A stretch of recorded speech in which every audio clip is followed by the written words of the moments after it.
Selamat berjumpa kembali dalam pelajaran IPS kelas 9. Hari ini anak-anak kita akan belajar bab 1, interaksi antar negara Asia dan negara lainnya pada sub pokok bahasan potensi sumber daya alam benua Asia dan benua lainnya serta dinamika penduduk benua-benua di dunia. Bagaimana keadaan kalian hari ini? Mudah-mudahan kalian selalu sehat dan penuh semangat sehingga dapat mengikuti pelajaran hari ini dengan baik. Anak-anakku yang terkasih, pada kelas 7 kita sudah belajar tentang potensi sumber daya alam khususnya di Indonesia. Pada pelajaran kelas 9, kita akan belajar potensi sumber daya alam benua Asia dan benua lainnya. Yang pertama, kita akan belajar tentang benua Asia. Hasil pertanian utama adalah padi. Hasil perkebunan komoditas ekspor mencakup teh, gula, karet, dan kelapa. Pada tahun 2016, produksi minyak mentah mencapai 37.486.436 barel per hari. Wow, banyak sekali ya. Sumber daya ini harus tetap kita lestarikan karena sumber daya alam ini tidak dapat diperbaharui. Benua Asia juga merupakan 6 dari 10 negara penghasil ikan dunia yang ada di Asia. Termasuk Indonesia ya, karena Indonesia mempunyai sumber daya kemaritiman yang cukup banyak sekali. Ada perikanan, hutan mangrove, dan terumbu karang. Nah, yang kedua, benua Amerika. Amerika Serikat merupakan negara pertanian terbesar di dunia. Amerika Utara kaya akan sumber daya alam, seperti minyak bumi, gas alam, batu bara, biji besi, tembaga, dan timah. Amerika Selatan memiliki sumber daya ikan yang besar, sekitar 45% produksi ikan dunia berasal dari wilayah ini. Benua yang ketiga yaitu benua Eropa. Sebagian besar gandum hitam dunia berasal dari Eropa. Batu bara dan minyak bumi merupakan sebagian sumber daya alam yang ditemukan di Eropa. Eropa memiliki sumber daya perikanan yang cukup besar. Produksi ikan Eropa mencakup 5% perikanan dunia. Benua yang keempat yaitu benua Afrika.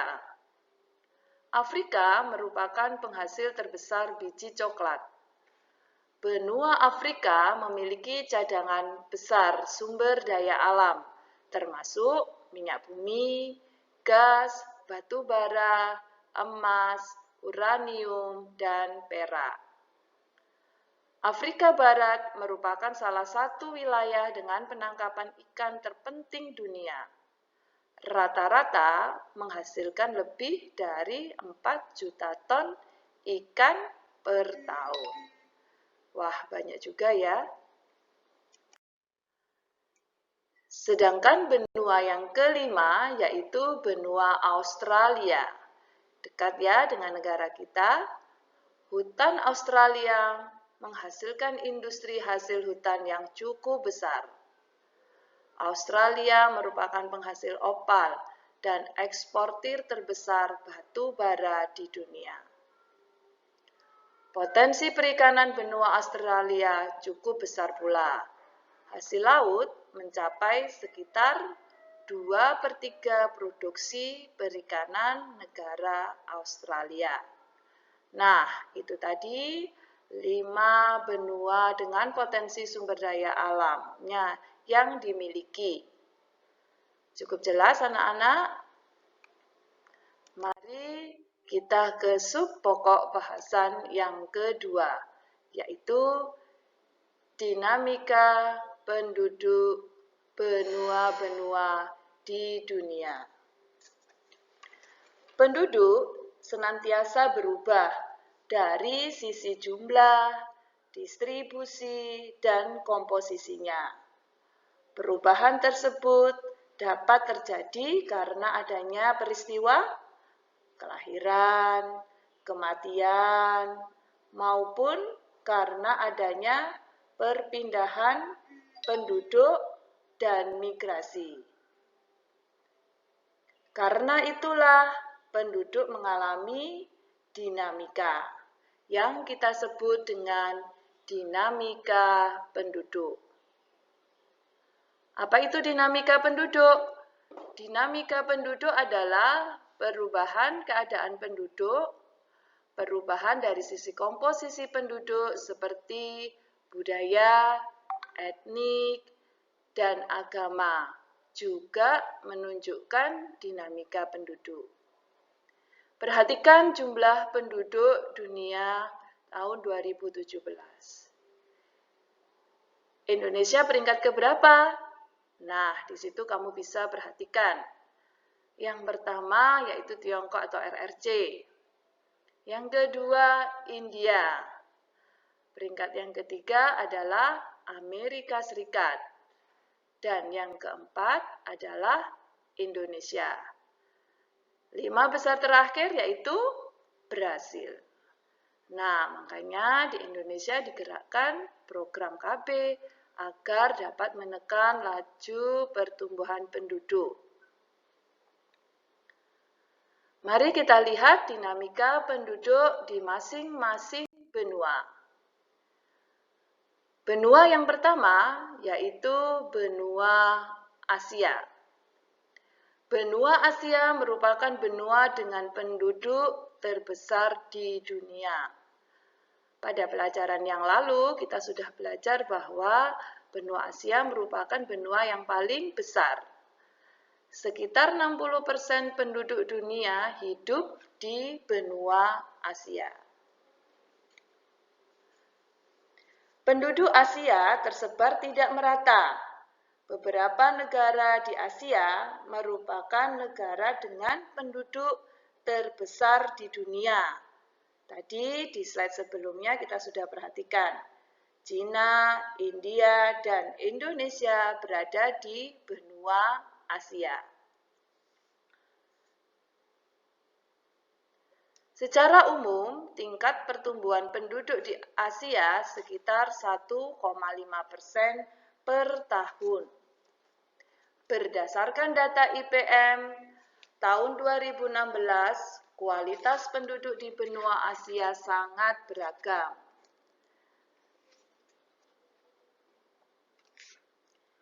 IPM itu adalah Indeks Pembangunan Manusia.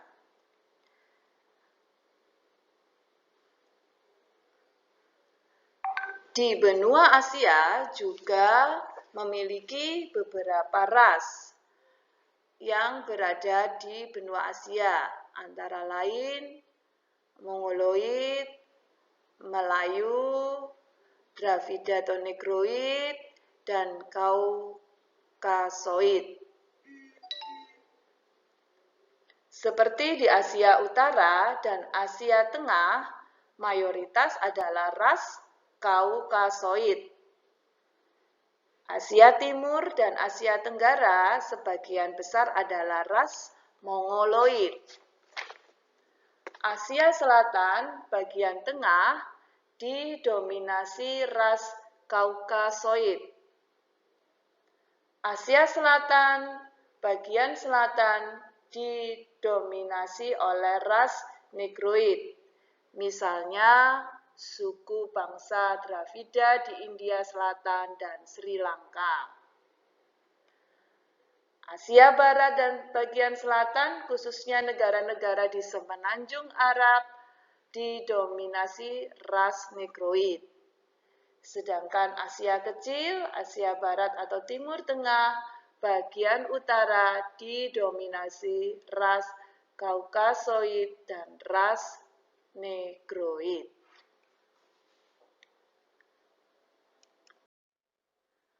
Sedangkan dilihat dari komposisi berdasarkan usia, 5% penduduk Asia berusia di bawah usia 15 tahun dan sebesar 8% berusia 65 ke atas. Penduduk Asia berusia antara 15 sampai 65 tahun sebesar 67%. Ini berarti sebagian besar penduduk Asia tergolong usia produktif. Penduduk usia produktif adalah penduduk yang berusia antara 15 sampai 65 tahun. Bagaimana dengan keragaman budaya? Wow, di Asia, keragaman budaya dan kekayaan budayanya sangat beraneka ragam. Dapat terlihat dari karya seni, literatur dan musik, porselin, keramik, kaligrafi, lukisan, peralatan dari gelas dan metal, tekstil, dan arsitektur. Karya seni berupa alat musik juga sangat banyak jenisnya. Nah, itu tadi sekilas tentang dinamika penduduk benua Asia. Mari kita ke benua yang kedua, yaitu benua Amerika. Benua Amerika merupakan benua dengan penduduk ketiga terbanyak di dunia. Pertumbuhan penduduk rata-rata Amerika Utara mencapai 0,8% per tahun. Adapun pertumbuhan penduduk Amerika Selatan sekitar 1% per tahun.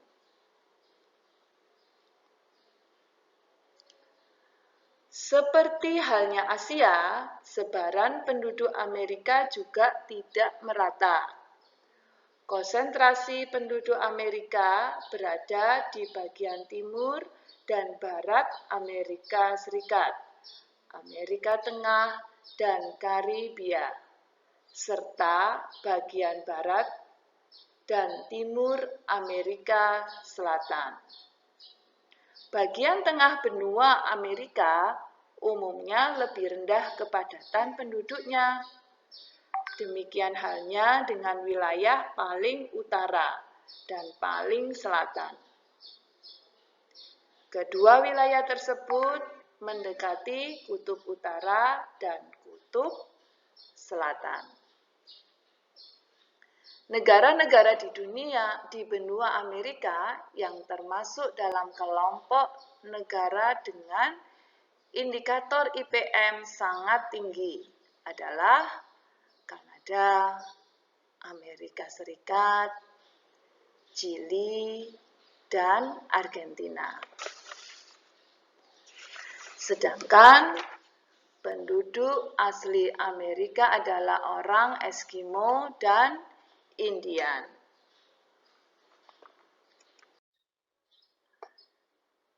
Sedangkan komposisi penduduk berdasarkan usia, komposisi penduduk Amerika berdasarkan usia menunjukkan bahwa sebesar 24% dari penduduknya berusia kurang dari 15 tahun dan sekitar 10% berusia 65 tahun atau lebih.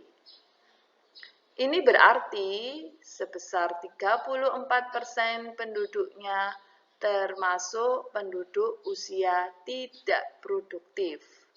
Selebihnya atau sebesar 66% merupakan penduduk usia produktif. Bagaimana dengan kebudayaannya? Budaya Amerika dapat dibedakan secara umum menjadi budaya Amerika Utara dan Amerika Selatan. Amerika Serikat merupakan salah satu negara dengan budaya yang sangat beragam. Budayanya dibentuk oleh budaya asli Amerika, Amerika Latin, Afrika, dan Asia. Bahkan budaya Amerika sangat mempengaruhi budaya di wilayah lainnya di dunia. Bagaimana dengan kamu? Apakah kalian juga terpengaruh oleh budaya di Amerika? Nah, silakan dijawab sendiri dalam hati. Selanjutnya, kita akan belajar dinamika penduduk benua Eropa. Benua Eropa merupakan benua dengan penduduk terbanyak keempat di dunia. Pertambahan penduduk Eropa yang relatif lebih rendah tidak lepas dari angka kelahiran yang lebih kecil dari dua benua sebelumnya, yaitu benua Amerika dan Asia. Angka kelahirannya hanya 11 jiwa per 1000 penduduk, dan angka kematiannya juga sama, yaitu 11 kematian tiap 1000 penduduk. Bertambahnya penduduk Eropa disumbang dari migrasi masuk ke Eropa dari benua lainnya. Tingkat pertumbuhan penduduk Eropa sekitar 0,3% per tahun. Negara-negara di benua Eropa yang termasuk dalam kelompok negara dengan indikator IPM sangat tinggi antara lain Norwegia, Swiss, Jerman, Denmark, Belanda, Islandia, Swedia, dan Inggris.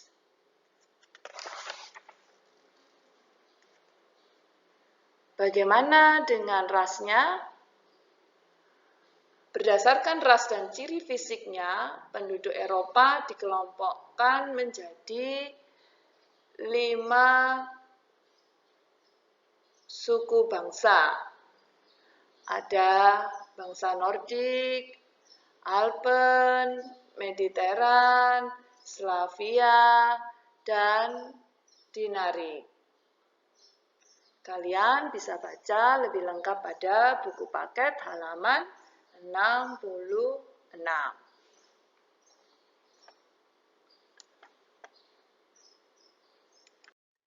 Sedangkan komposisi penduduknya berdasarkan usia, penduduk Eropa menunjukkan bahwa sebesar 16% kurang dari 15 tahun dan sebesar 17% berusia 65 tahun atau lebih. Ini berarti 33% penduduk Eropa termasuk kategori tidak produktif. Sebesar 67% penduduknya berusia antara 15 tahun sampai 65 tahun dan termasuk penduduk kelompok produktif. Bagaimana dengan budayanya? Karya seni masyarakat Eropa telah amat berkembang, bahkan sejak zaman prasejarah dalam bentuk lukisan gua dan lukisan batu. Periode berikutnya adalah periode klasik, Bizantium, abad pertengahan, Gotik Renaissance, Barok, Rokoko, Neoklasik, Modern, dan Pasca Modern. Sumber budaya Eropa adalah Yunani dan Romawi. Dalam bidang ilmu pengetahuan, Eropa sangat terkemuka, khususnya bidang filsafat.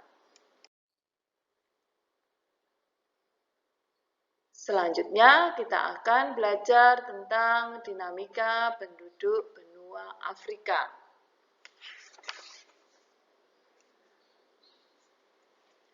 Benua Afrika merupakan benua dengan penduduk kedua terbanyak di dunia. Sebaran penduduk benua Afrika juga tidak merata. Wilayah tertentu hampir tidak berpenghuni, yaitu di wilayah gurun. Wilayah dengan kepadatan tinggi terdapat di bagian utara Afrika Utara, sebagian Afrika Barat, sebagian timur Afrika Selatan, sepanjang lembah Sungai Nil dan seterusnya. Wilayah dengan kepadatan rendah terdapat di gurun Sahara dan bagian tengah Afrika.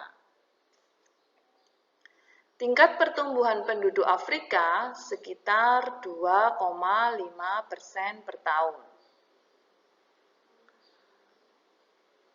Negara-negara benua Afrika yang termasuk dalam kelompok negara dengan indikator IPN tinggi yaitu Mauritius, Aljazair, Libya, dan Tunisia.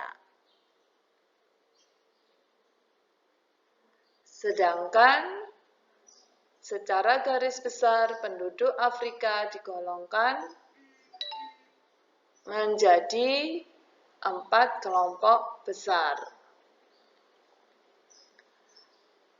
Yang pertama, ras Negro yang mendiami sebelah selatan gurun Sahara.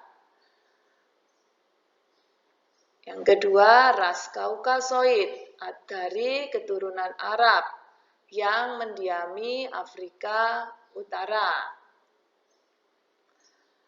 Yang ketiga, ras Kaukasoid dari keturunan Eropa dengan kulit putih. Keturunan Eropa ini jumlahnya sedikit dan banyak tinggal di Afrika Selatan. Sedangkan yang terakhir, suku pribumi merupakan penduduk asli yang banyak tinggal di daerah-daerah pedalaman. Suku pribumi ini terdiri atas suku Pygmy di hutan Kongo, suku Bushman di Gunung Kalahari, dan suku Hottentot di Afrika Selatan. Nah, komposisi penduduknya Afrika memiliki angka kelahiran yang tinggi, seperti halnya juga Asia Selatan. Banyak hal menjadi penyebabnya, yaitu sistem keluarga yang kuat.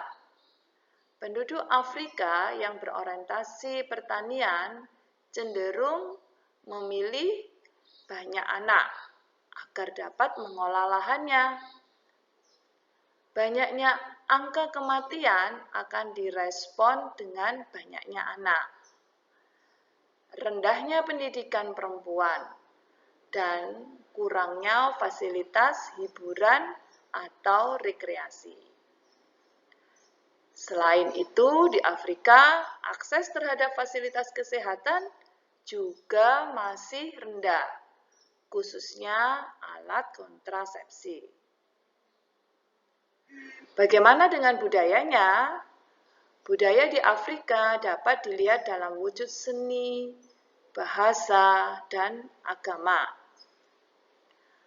Karya seni dapat berupa ukiran kayu, kerajinan dari kulit, dan alat musik. Kerajinan patung biasanya menggunakan tema pasangan, laki dan perempuan, perempuan dan anaknya, laki-laki dengan senjata, dan binatang dengan orang asing. Musik dan tari penduduk asli Afrika yang menggunakan tradisi lisan yang berbeda dengan musik dan tari dari penduduk pendatang dari Arab. Dan yang terakhir,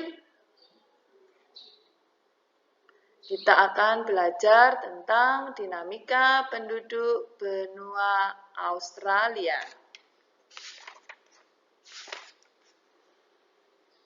Benua Australia merupakan benua dengan penduduk paling sedikit di dunia. Sekitar 0,5% penduduk dunia hidup di benua Australia.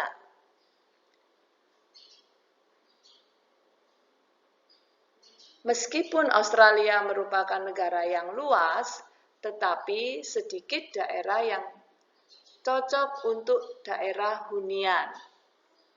Daerah yang paling sesuai untuk hunian adalah daerah pantai yang iklimnya nyaman dan curah hujannya cukup. Daerah pantai Australia sebelah utara tidak dihuni oleh banyak penduduk. Mengapa?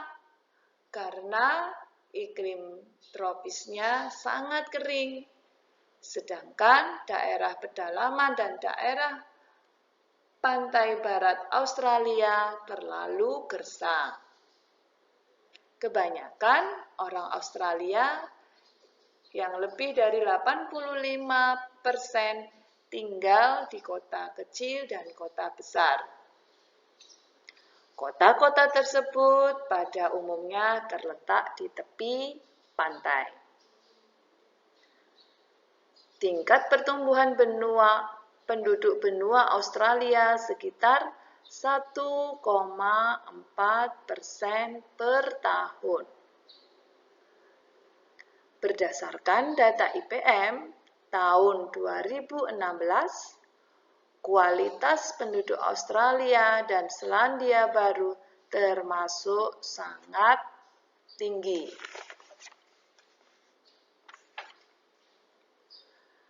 Suku bangsa asli Australia adalah suku Aborigin. Sedangkan suku bangsa terbesar adalah warga keturunan Eropa.